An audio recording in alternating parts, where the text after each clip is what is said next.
Thanks, Catherine. Hi, everyone. Thanks to everyone else for also joining in, of course. I'm Ivor K. Hill. I'm the author of The First Scars. What I'm going to do with you today is quite briefly introduce the book and do a reading, basically.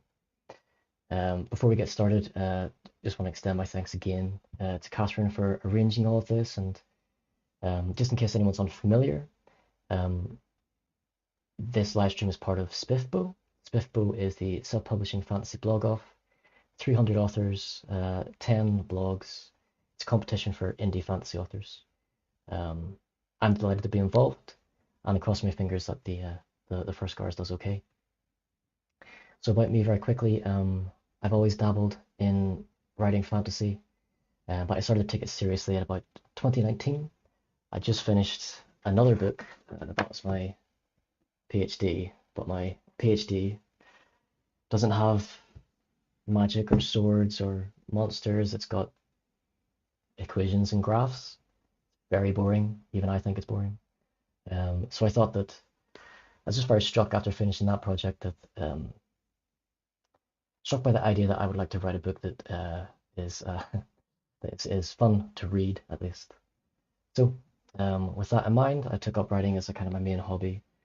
Um, my initial project was far too ambitious, as I think is the case for most people when they start out writing. So I took creative writing classes and worked on smaller and smaller projects until about 2 years ago, I started writing uh, The First Scars.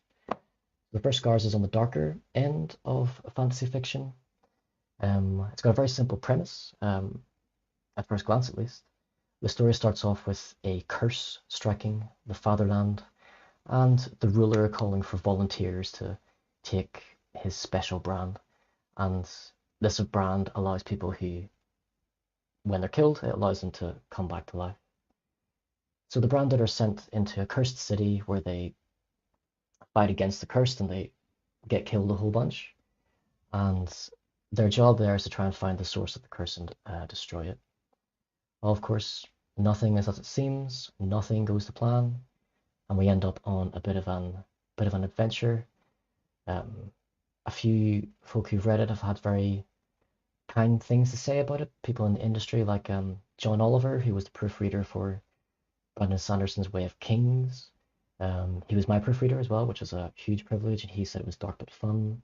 Recently, David Green on Indie Fantasy Addicts described it as moreish, fast-paced, and gripping, and Kathy McSporran said it was vivid and fresh. So I mention that because when you start to put yourself out there with a book, it's pretty terrifying, and receiving kind of feedback like that really helps.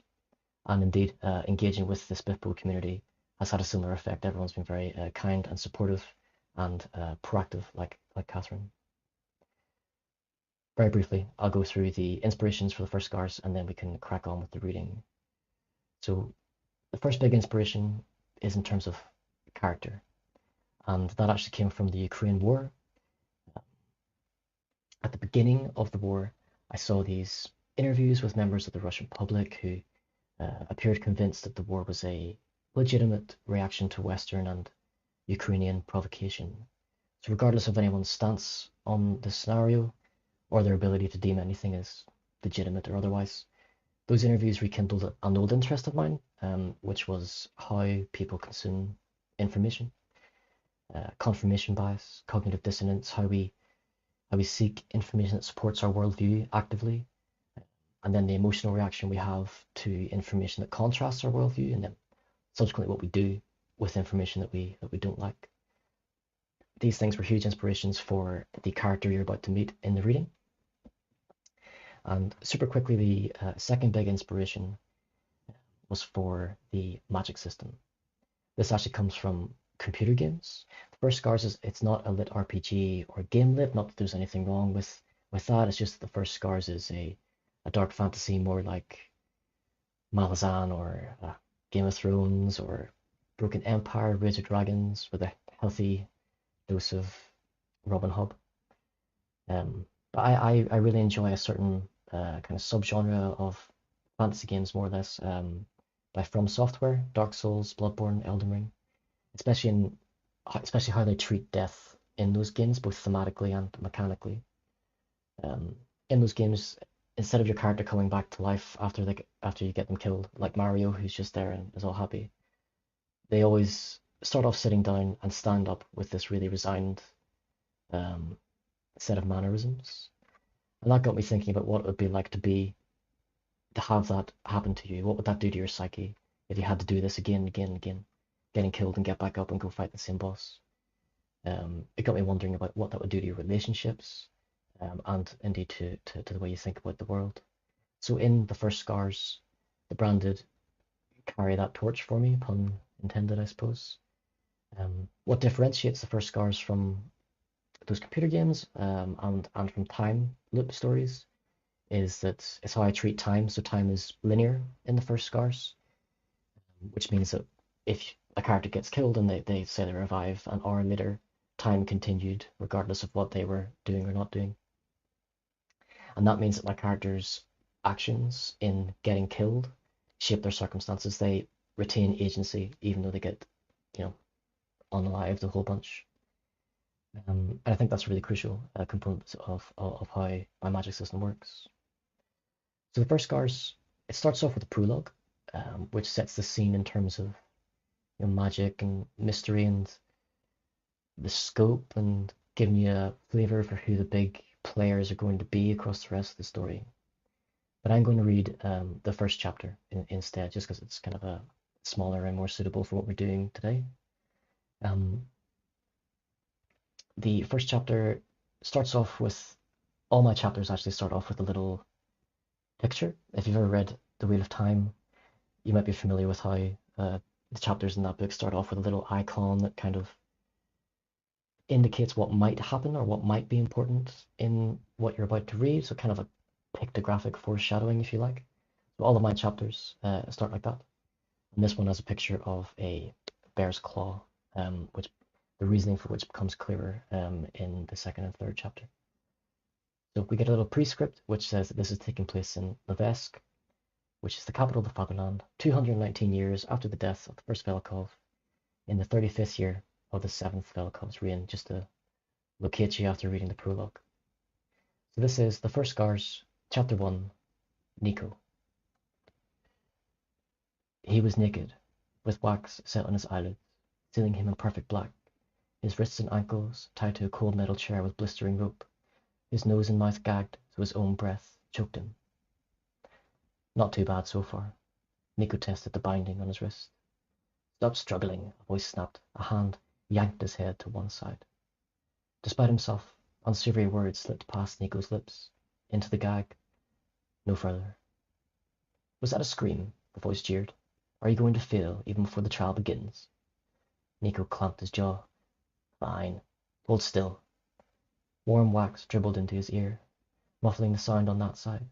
His head was wrenched the other way and more wax was poured. All sound was lost to him on that side, on both sides. Rushing blood, creaking joints and tendons was all he could hear. To scream was to fail, and those who broke were to be left in their chair until the allotted time elapsed. That had been the extent of the instructions as he and another candidate, the last inquester, were led into the side chamber in the chapel of the seventh. And now, blind, deaf, unable to move, Nico contemplated his morning. Rain had been hammering a slick staccato on his ankle-length cloak, dense droplets penetrating to trickle against goose-bumped skin as he gazed, shuddering, upon Levesk Cathedral. It had been illuminated by the brittle dawn peering over the rooftop of True Square. 7 cylindrical chapels of black granite, each topped with a bronze teardrop roof, together surrounding a central column of white marble that rose to a belfry. The sight of that bell, the notion that it might soon ring for him, here, in the very heart of the fatherland. The rain, the shivering of his body, these meant nothing. Sacred Velikov, Nico admonished. Father, protector, provider. True Square would have been thronged with the faithful were it not so early and wretched.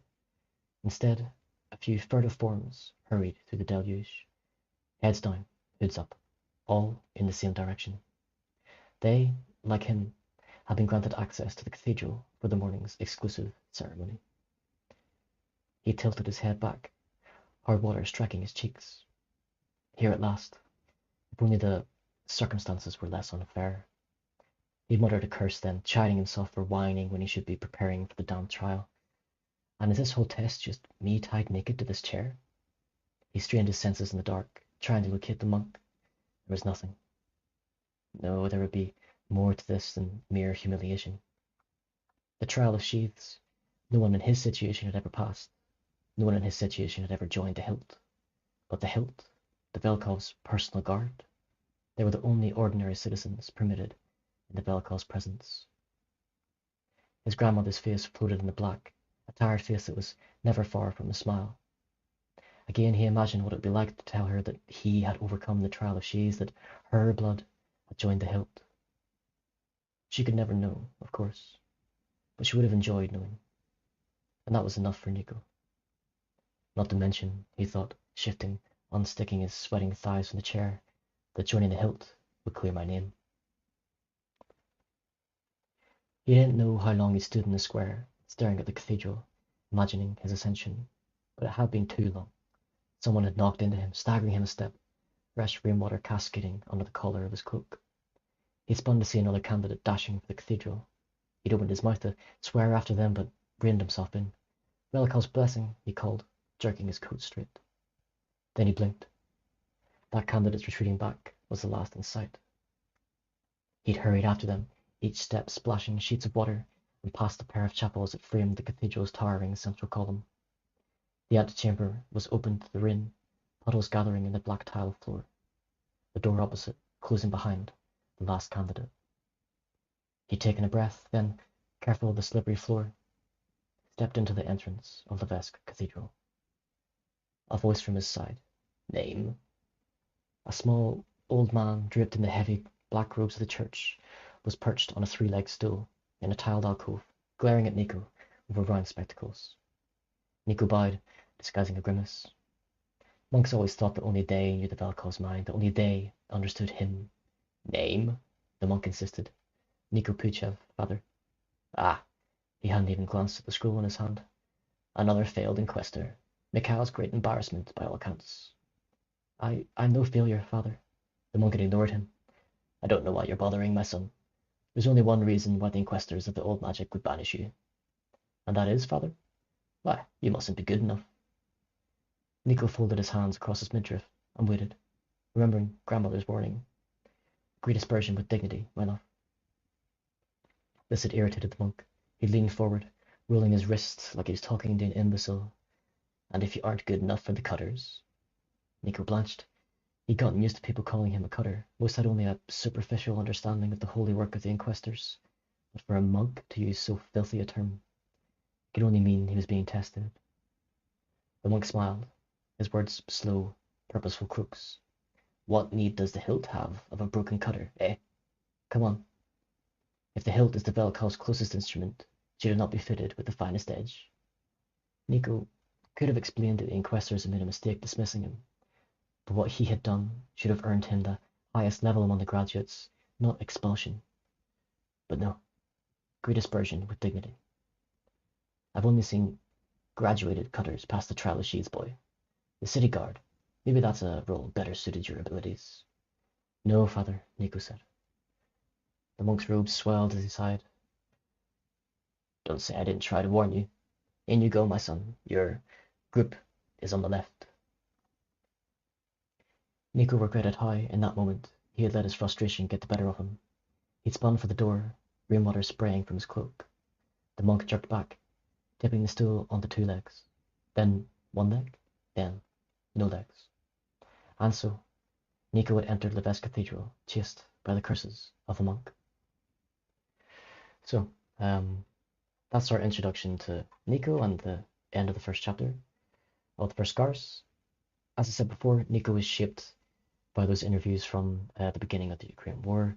His story is very atypical for a fantasy protagonist. I tried really hard to be kind of creative and subversive, and I think he's surprising in a really interesting and fun way. His story doesn't go how you expect. You might also have thought that quite a short chapter. All the chapters in the first Scars are quite short. It was a really big goal of mine to avoid the kind of second half slowdown that is something that authors have to battle against all the time. My solution to that was to have short, fast chapters in a slightly shorter narrative overall. So the first Scars is on the shorter end for a fantasy novel, but it's still about 400 pages. So if you think the characters, setting, themes sound interesting, and if you like a faster paced story that tries really hard to respect your time, the first Scars is available on Amazon, ebook, paperback, and hardcover. And thanks everyone for joining in. I think we can wrap up the live stream there. Thank you.